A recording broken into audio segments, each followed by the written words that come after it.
today making garam masala, which we use in almost every recipes.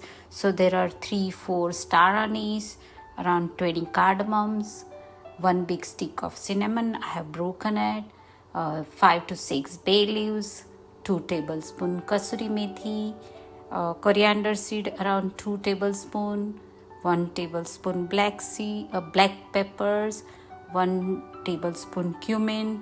I also have around 30 cloves, 2 mace and black cardamom. I'm going to roast everything on slow heat except kasuri methi. Make sure you continue to stir because otherwise the spices can get burned easily.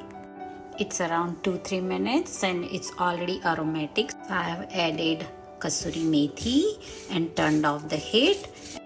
The mixture is completely cooled down and I'm going to grind it in batches now. So I make the powder, perfectly fine powder. Masala is ready. Make sure you pack it in a clean dry container and keep it at the room temperature.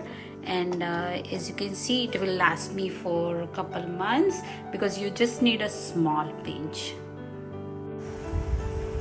Let me know how do you like it and would you try this?